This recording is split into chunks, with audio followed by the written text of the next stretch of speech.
Hello, and welcome to another episode of Let's Play Front Mission.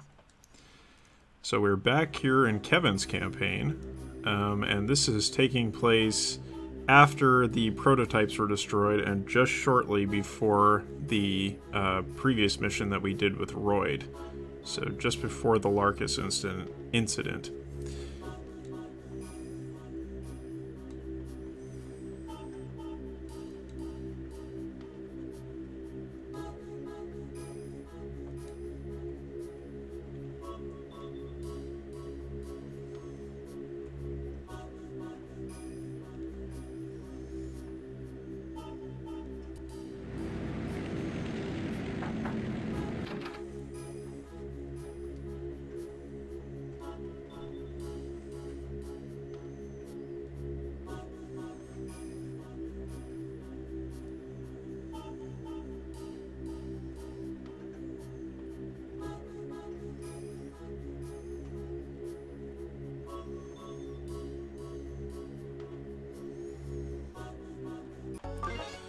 Okay, so Kevin and his team are definitely feeling very antsy about what's happening here,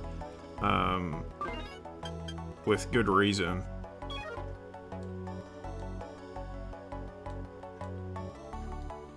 Well, we actually did fight them just a moment before. Well, not really a moment, it was a while ago, but we did fight them before.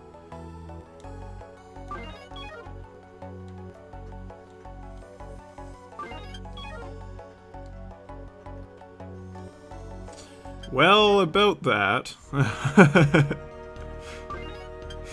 Alright, so we don't need to do setup. I think there's anyone here. Okay, let's head out. So this is taking us to the Larkus district.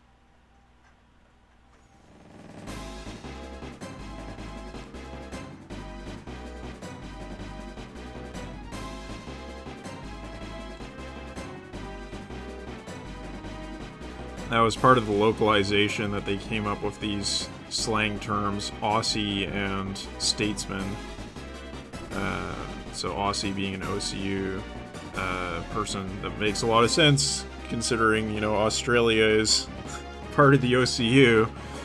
And then statesman for USN people. But yeah, it was kind of a cool thing they added to the localization for this game.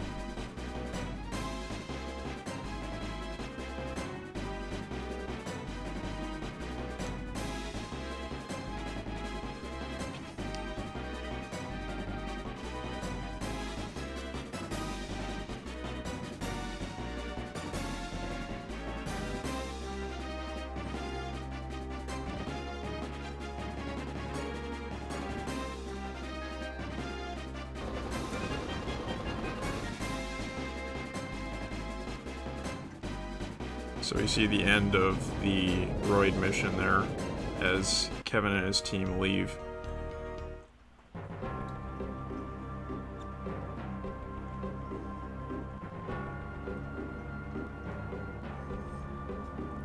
And I should mention that, yeah, there was a Front Mission 5 event that happened in between this section and the Royd mission. So just after the Larkus incident, probably sometime around this point in time in Kevin's campaign, that event is happening for Walter, where we see the USN's invasion plans starting to take shape and being explained to the soldiers at Fort Monas. It's actually like slightly after this. Yeah, slightly after this. Because this is just in the moments after Larkus incident.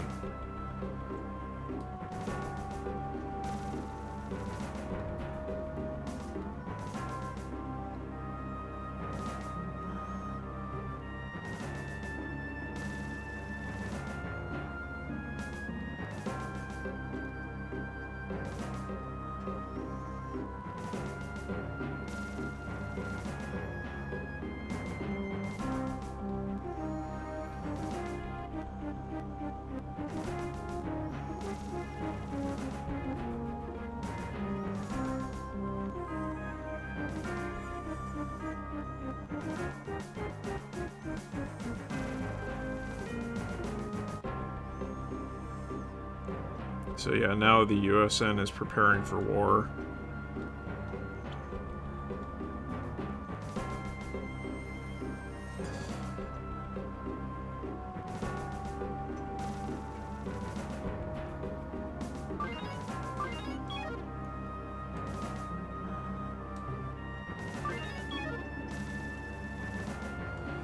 And this probably is the end of our working relationship with Driscoll, thankfully.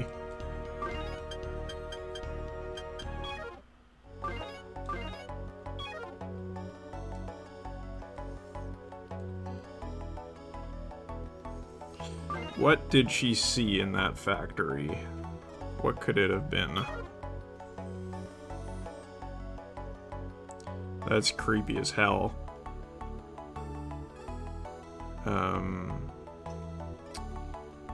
Yeah. Just say that Karen does not have a happy ending in this story.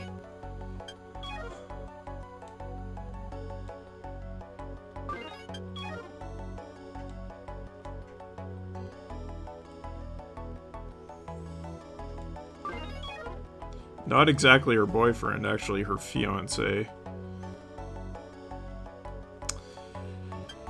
But we're just a cog in the machine, and there's nothing we can really do to save her. So, R.I.P. Karen. Let's get on out of here.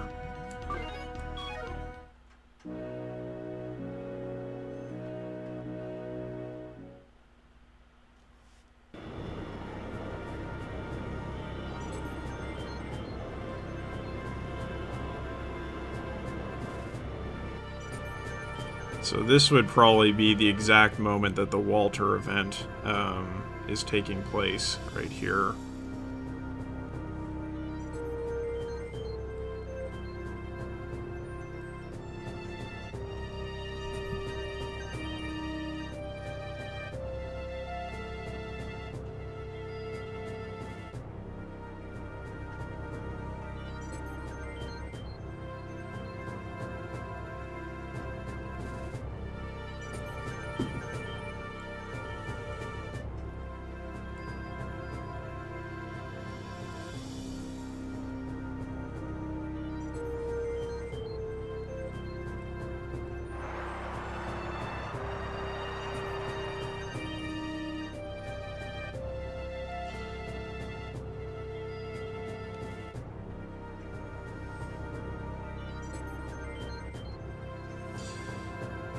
Alright, so the war is on. Can talk to Johnny and Matthew a bit.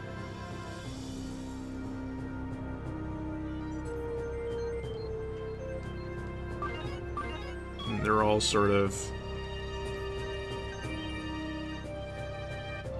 taken aback by the whole thing. Now, this is kind of interesting because, as we'll see, the first, like, proper OCU mission takes place quite a while after this point. So when you play through the first front mission, you see the Larkus incident, and then you kind of see the aftermath sometime after that. But you don't see the moment where the war actually breaks out. As we'll see, there's just kind of a narration. And so in the USN campaign, we actually get a sense of what the start of the war is like.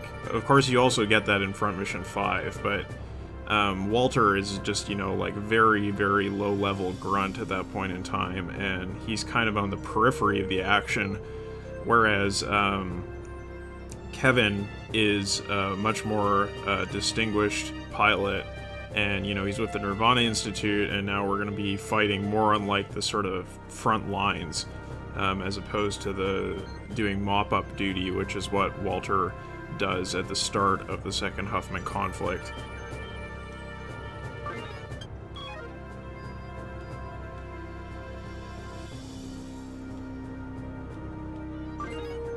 So, the Brigadier General, still calling themselves They're still calling themselves Bravo Team, even though they're certainly not Bravo Team anymore.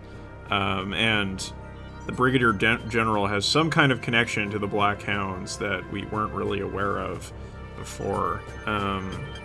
So it will be interesting to see what that is. So you can go talk to people in the bar here, like Hector is still here, but there's actually nothing new to see, which is kind of a disappointment, honestly. Like, you would expect there to be a little bit of dialogue after the war breaks out, of people just being, like, all jingoistic or really depressed or whatever. This is, you know, a moment of high emotion, so you would expect to see a little bit more of that, but you don't. But we can go here to the command room, get our orders.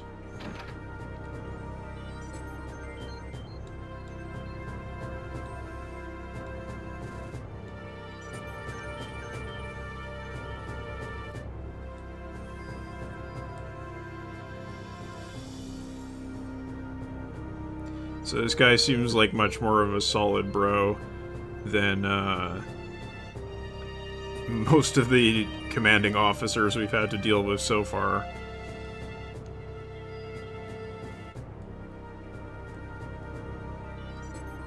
Much more reasonable.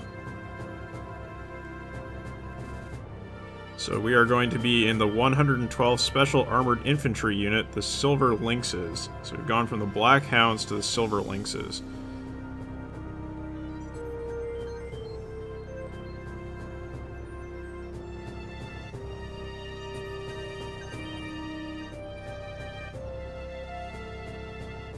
And, you know, they're a strike force, but they're still part of the regular army. They're not in the special forces.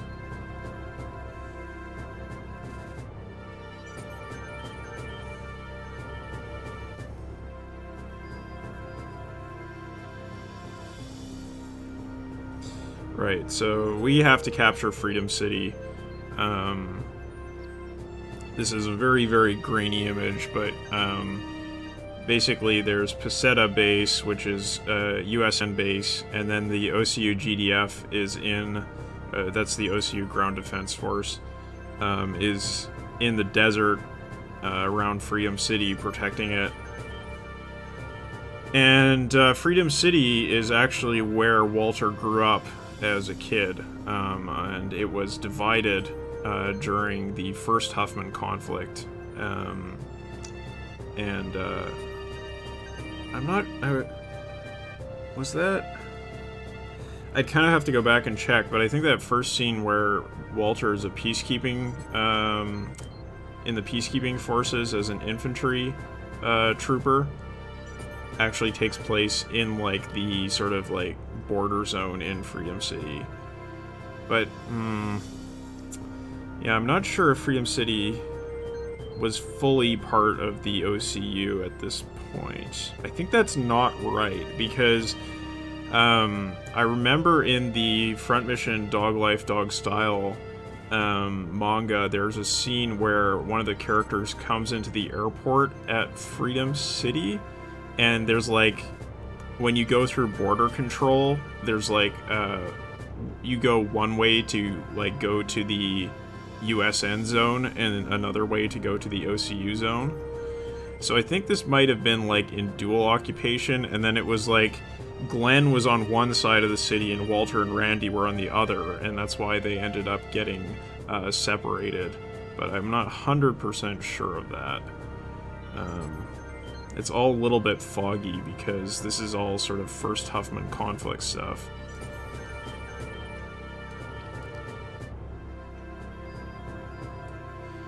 You know, it might be like the situation in Berlin during the Cold War, where, like, yeah, there was, like, a sort of, there was, like, a nominal, well, it was, like, yeah, there was, like, a, it was under West German influence, and there was, like, a rail line leading back into West Germany, but it was actually in the territory of East Germany. It's kind of like that sort of situation, but it seems like, from what it says here, that it's fully occupied by the OCU and is part of their main defenses. So I'm a little bit foggy on that.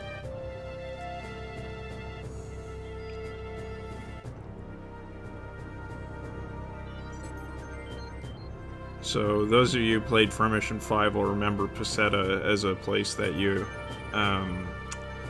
go to quite a bit with Walter. When you're not in Fort Monas, you're usually in Peseta.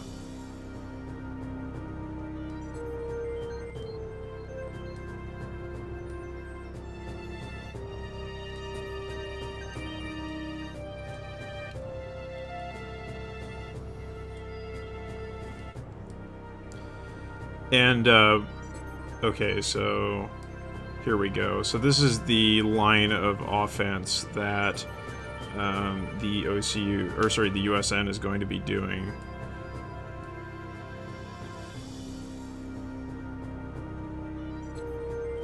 So Rupidus is actually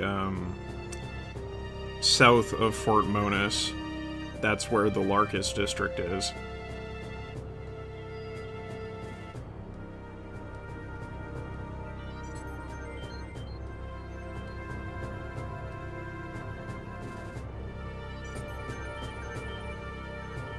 So they're basically going to be practicing a kind of blitzkrieg strategy.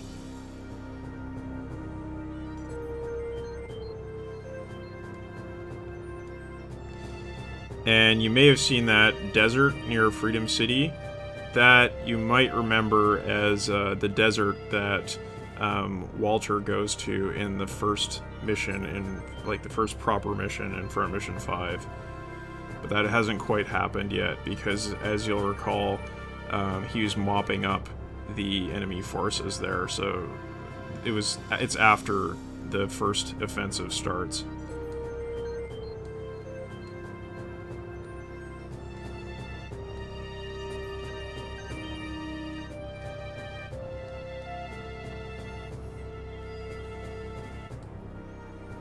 So we get some new soldiers in our team.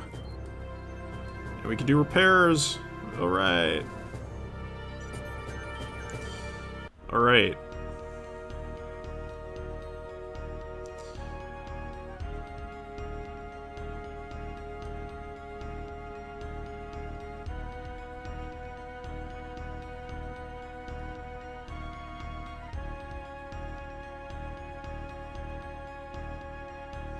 And actually, if you look at the briefing video in the Front Mission 5 event that I linked to in the at the end of the last video, I believe you can see the radar installation that the Silver Lynxes attack in that briefing video there. So yeah, okay, so Maria shows up here.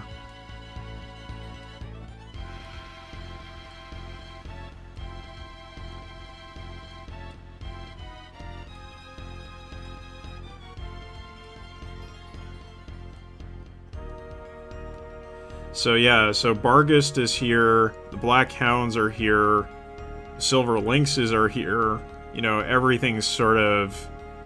like, the USN forces are really concentrated in Fort Monas right now, getting ready for the big push.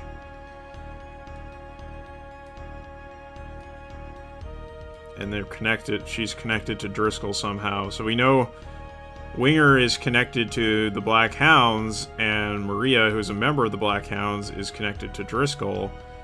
So it's not a huge stretch of the imagination to think that actually the Black Hounds are connected to Driscoll and to Winger.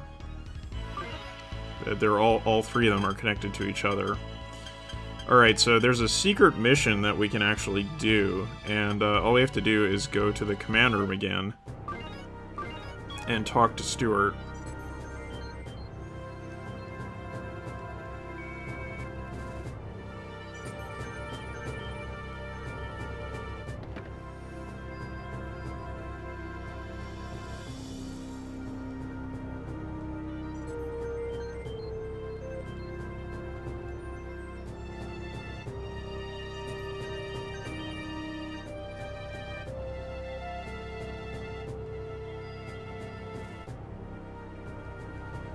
So this is a higher priority than our main mission, so we'll go ahead and do that.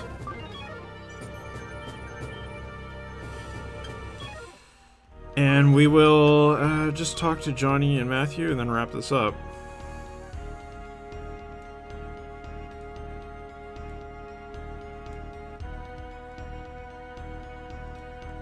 Right.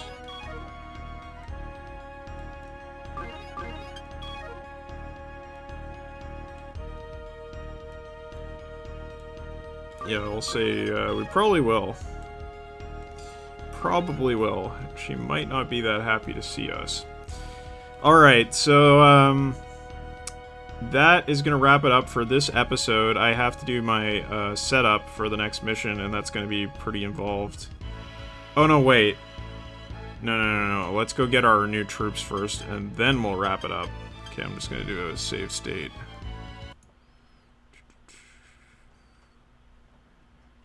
Okay, let's say this one. Yeah. Okay. Let's head on over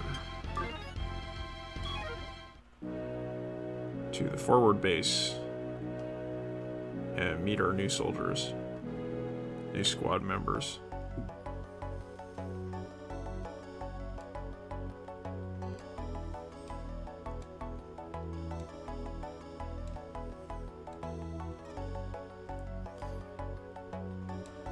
So one thing I will say is that her character design, it doesn't quite mesh with the appearance of the other soldiers of the squad, and it doesn't fit with the USN uniforms that we see in Front Mission 5. And the reason why she's a little bit out of place with her like hairband and stuff is that, like, unlike the OCU side that we're going to see, the Silver Lynxes are actually part of the regular USN Army.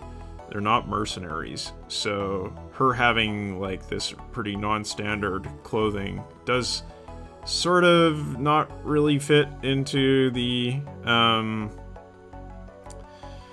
into just the continuity and the lore of the game. But at the same time, you know, it's kind of hard to make your characters distinctive if you have them all wearing the same uniform. So I can kind of understand that.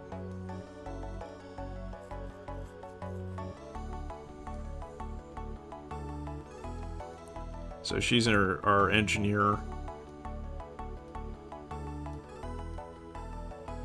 And then we've got Howard, who is going to be our quote-unquote, he's okay, you're right, he's not a sniper, he's a, what do you call it, launcher pilot. He uses missiles, so that's going to be fantastic. It's going to be really, really nice to have a good missile launching character. We'll be making use of him right away in this secret mission.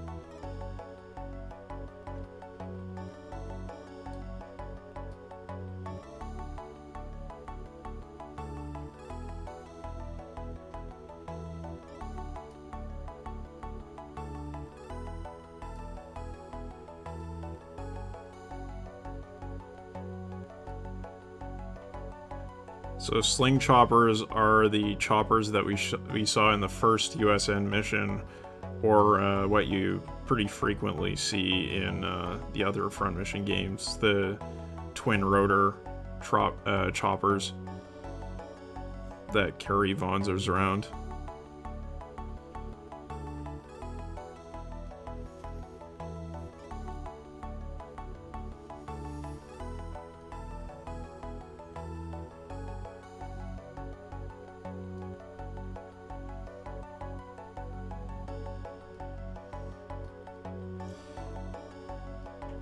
Okay, so we're gonna be busy.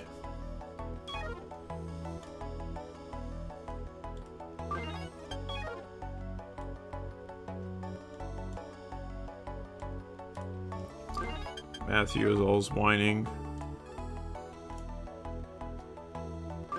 She's kind of green.